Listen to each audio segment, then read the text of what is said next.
The Minnesota Vikings, best described as a great franchise that can never break through. They were up there with the Eagles, Niners, and Cowboys record-wise, but once the playoffs rolled through, the Vikings imploded at the hands of the Giants. Here's the thing, when you look at their offense, this is one of the deadliest offenses in the league, but they still can't break through. Speaking of offenses, the hottest of hot spots so far for fantasy football. Let's explore.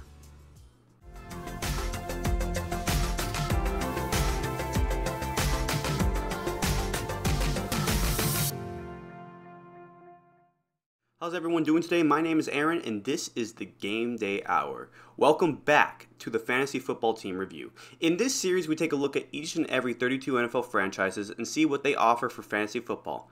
Here we analyze the team's quarterback, running back, wide receiver 1 and 2, tight end, and starting kicker.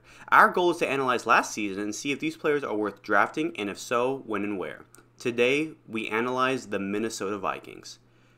Before we get started, I'm implementing my ranking systems in these videos going forward, and I'll explain as we get going. Enjoy! Kirk Cousins, Minnesota Vikings quarterback. So first up we have Cousins, and Cousins has been with the Vikings for a little bit now, but he hasn't made like significant playoff pushes, yet each season he puts up great stats that are worth talking about. So let's take a look at these stats. So last season, he played 17 games, and he really did good in almost every single stat line except for one. He had 424 completions, which is fourth among all quarterbacks, to 643 total attempts, which is also fourth. So, even balance, I'm okay with that. Which is 65.9% of his completions made, which is only 15th. I imagine it's because you still have these high numbers, but they're so high to the point where it doesn't matter. When it comes to percentage-wise, it could still be lower. He had 4,547 passing yards, which is fourth. 29 touchdowns, that's tied for fifth. And 14 interceptions, that's tied for 109th. A few quarterbacks had 14 interceptions, a few had more. But that ended up leaving him with 343 total fantasy points. Again, we're going with PPR. And that's sixth among all quarterbacks. So Cousins puts up great stats for a quarterback one, but I'm a little bit nervous when it comes to him and leading the Vikings. So what does that give me for projections? Well, he is somebody I would definitely draft, but to me he's a low quarterback one, a high quarterback two. And I would see him being picked in rounds 4 through 7. I have him ranked 9 among quarterbacks, and again, we're implementing this ranking system. So this is how we're doing the ranking system. I base it off of positions, how I put him, where I would spot him. And this is where I would spot him for fantasy purposes. And because of this, he's 9th, he's in the top 10, so he is somebody worth drafting. My final thoughts when it comes to Kirk Cousins is this. Because fantasy doesn't really care about team records and all that, he is somebody I would draft for the sake and purpose that he has an amazing core and he puts up these great stats every single year. So you're going to get big numbers from Cousins.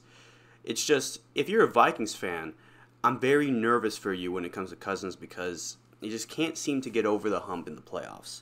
But maybe that'll change. Hey, it's a new season. Anything can happen. Dalvin Cook, Minnesota Vikings running back. So, just for a warning, this guy might not be a Viking in the next few days or weeks.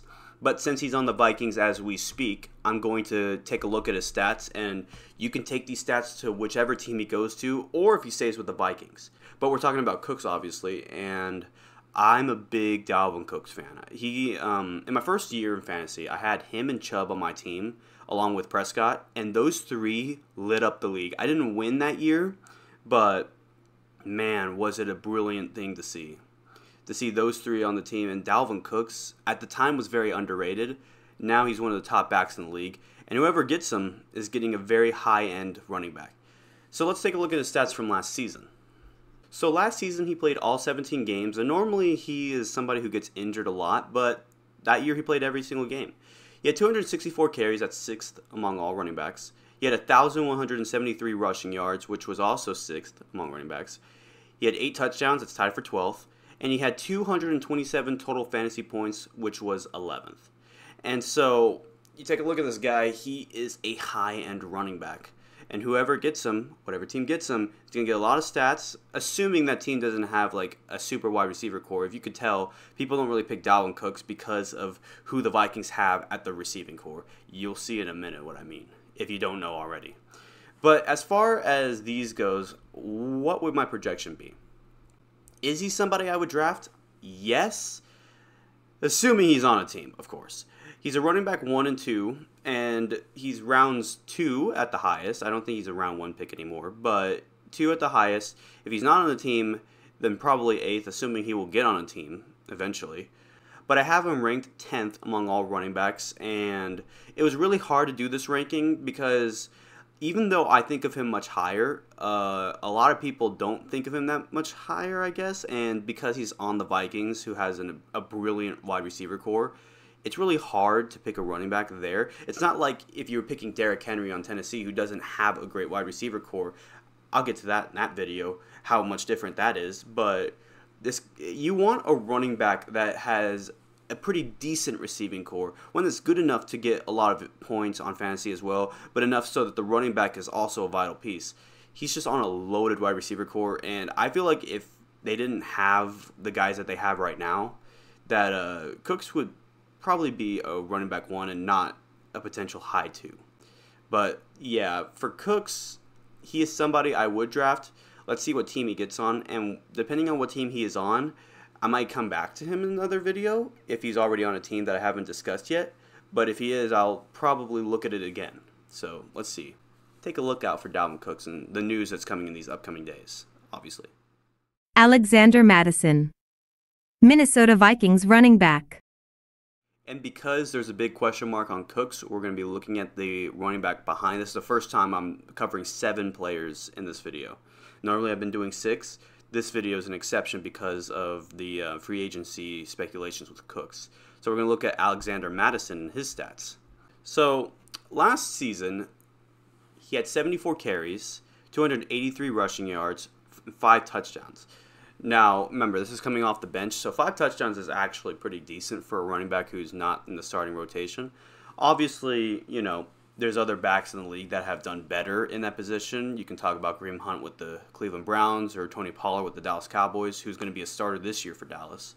And this led to 77 total fantasy points, which is 55th. Now, in games in which Cooks has been injured, Mattison would be projected somewhere around 12 points in fantasy. So if he is the full-time starter going forward, he could average somewhere around 10 to 11 points per game. And these stats may get better or way higher. And this leads to projections. Is he somebody I would draft?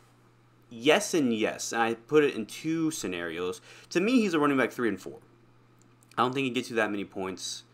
And I think as a starter, you're still going to rely on that receiving core we're going to get to pretty soon. I would see him being drafted in the teens, you know, rounds 11 and 15, maybe higher. At the moment, I have him ranked 37 among running backs. That's because he hasn't gotten all the stats. And throughout the season, that's subject to change if he does become the starter. So I'd be a little careful drafting Mattison depending on where you're drafting him. But chances are he will be the starter going forward for Minnesota. So keep a lookout. If Dalvin is gone, Alexander Mattison is a pretty good running back for you to have. 2 running backs in 1 video. That's a first. Justin Jefferson, Minnesota Vikings wide receiver 1. Now you're going to see some true excitement from me because we're talking about Jefferson. And Justin is such a great talent. So need I remind you, in the 2020 NFL Draft, the Vikings ended up getting Jefferson. The Eagles prior got Jalen Reagor. The Cowboys got CeeDee Lamb prior to Justin Jefferson. Now, I have no hate on CeeDee Lamb, and Jalen Reagor was just a bad pick. But Justin Jefferson fell into the hands of the Minnesota Vikings, and man, are they lucky to have him. Last season was one of his breakout years. Here's his stats. He played all games, 17 games.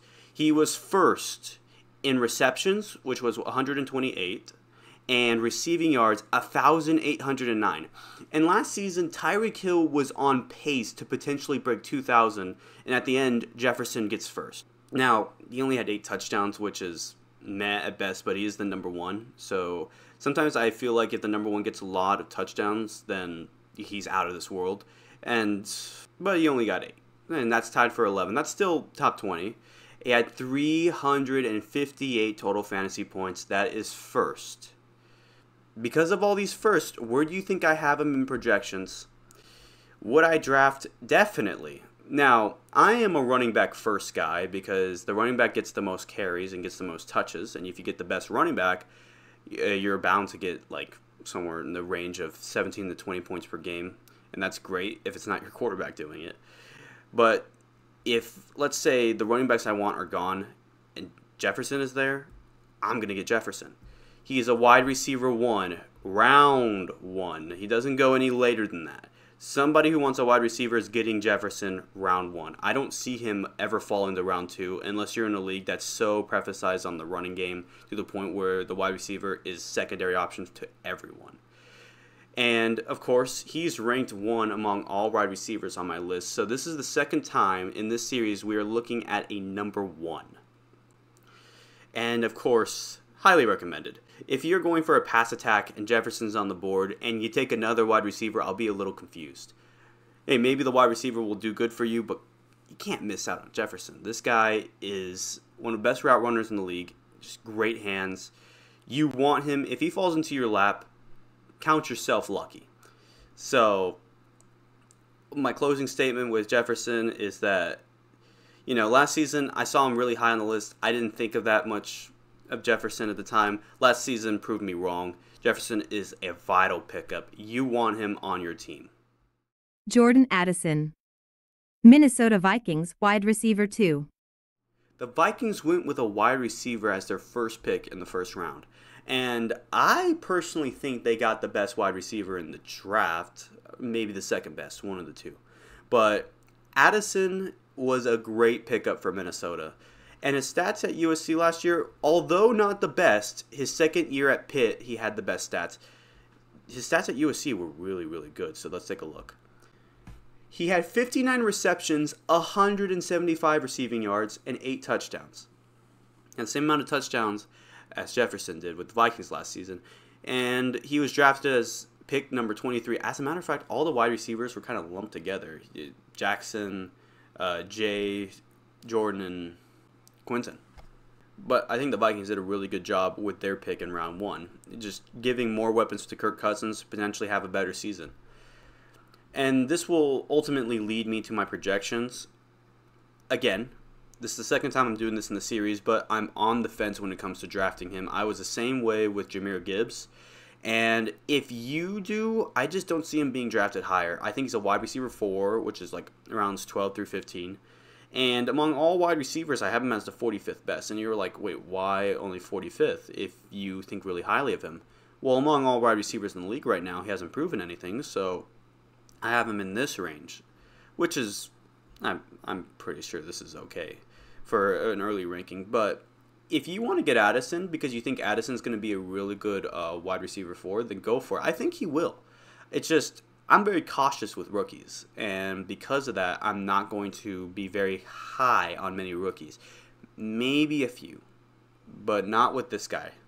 So give it time. Maybe Addison blossoms to a wide receiver 2 to 3, something like T. Higgins or Jalen Waddle or Devonta Smith.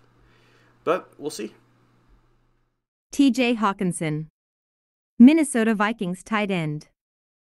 Spent most of his career with Detroit and now with the Vikings. We're going to take a look at potentially the best tight end in all of football. I mean, he's not the best, but one of the top tight ends in all of football, a top 5 product. So Hawkinson played for Detroit for 7 games, played for Minnesota for 10 games. So he played all 17 games last season. He had 86 receptions, which was tied for 15th among all receivers / tight ends. So they're both lumped together. He had 914 receiving yards, that's 26th. He had 6 touchdowns, that's tied for 24th. And he had 207 total fantasy points. That is second among all tight ends, 100 less than Kelsey, who we'll get to in another video. So you're looking for tight ends. Here is a definite number 1. And whether you get him or you get someone else, no matter what, if he's on the board and you're looking for a tight end, there's no Kelsey or anybody else, Hawkinson is a guy you're going to want to get. He's a guy I would get. My projection says I would draft him. He is a tight end 1. He's not a tight end 2. He's rounds 5 through 7, for sure. He's early round getter. Go get him. I have him ranked as number 5 among all tight ends. And you guys, don't miss up on T.J. Hawkinson. Now, if you want to be a little concerned because, oh, where's the ball going to go? Is it going to go to Addison? Is it going to go to Jefferson? Is it going to go to Hawkinson? I don't know, personally. But if you have that concern, then maybe it's somebody who you wouldn't want to draft. But if you really project him like I do as a tight end 1, then he is a draftable player. Go get him if he's there. Greg Joseph, Minnesota Vikings kicker. Lastly, we have the kicker, and Greg Joseph is a great kicker. He's somebody who's going to get you a lot of points on fantasy, but he's somebody who I'm not very high on, and I'll tell you why in just a second. So he's played 17 games, and he has a 78.8% percentage of making, which is 26 out of 33. That's 33rd in the league, not great. Of course, you know, there comes the extra points. 87 extra point percentage, and it's 35th in the entire league.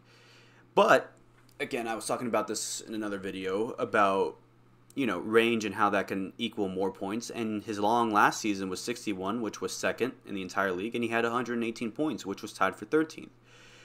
That ultimately gives him 126 total fantasy points. That's 15th in the entire league among all kickers. And based on this new ranking system, I do the top 25 kickers, and I do the top 25 kickers when it comes to drafting. And if you're down below 20, then you're on the fence for me, but over, I have a good position for you. So that leads to projections. He is somebody I would project, but only as a kicker 2.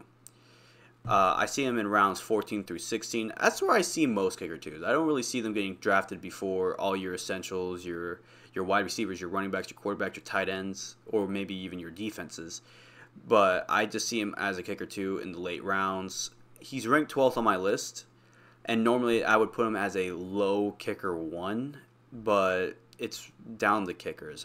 There's not much of a reliability on them, because ultimately when it comes to kickers, you're not going to waste an early draft pick on them. So if you need a kicker in the late rounds, Greg Joseph to me is a very high kicker 2. So if you already have a kicker, then go after Greg Joseph. He may not make them all, but he's going to make a lot because the Vikings are going to get in positions that allow him to make more. So that's what I think about Joseph. And that will do it for today's episode. I hope you guys enjoyed, and I hope you enjoy this new ranking system. It'll probably make more sense as each video goes on and on. And these videos are going to take like a little bit of a bump. You're going to still see the Patriots video go up roughly around Sunday or Saturday. But I won't be able to post a video Tuesday. I'll be traveling, but I should be back into making videos by the time Thursday rolls around, or next Thursday. And then I'll just go ahead and give you a little bit of the schedule rundown. There's going to only be 2 episodes next week. Theoretically, that would be the Jets and the Dolphins that I'm pretty excited to check out. And one more thing, I kind of just read on ESPN that Dalvin Cook is being released from the Vikings, but I'm going to keep Dalvin Cook in this video. And he's most likely going to go to the Dolphins, and I'll cover him if he does go to the Dolphins. So that should be it for today's video. Hope you guys enjoyed. If you do, please leave a like, comment down below, and subscribe. Hit the bell notification so you can get video notifications when they go out. I also kind of switched up a little bit of branding on Twitter, and I've been starting to post more on Instagram, so be able to go check those out. They'll be down in the description. And the next video, of course, it's going to be the New England Patriots. We're starting with the AFC East around this weekend. So I hope you guys have a great day. Take care, and I'll see you all in the next one. Peace.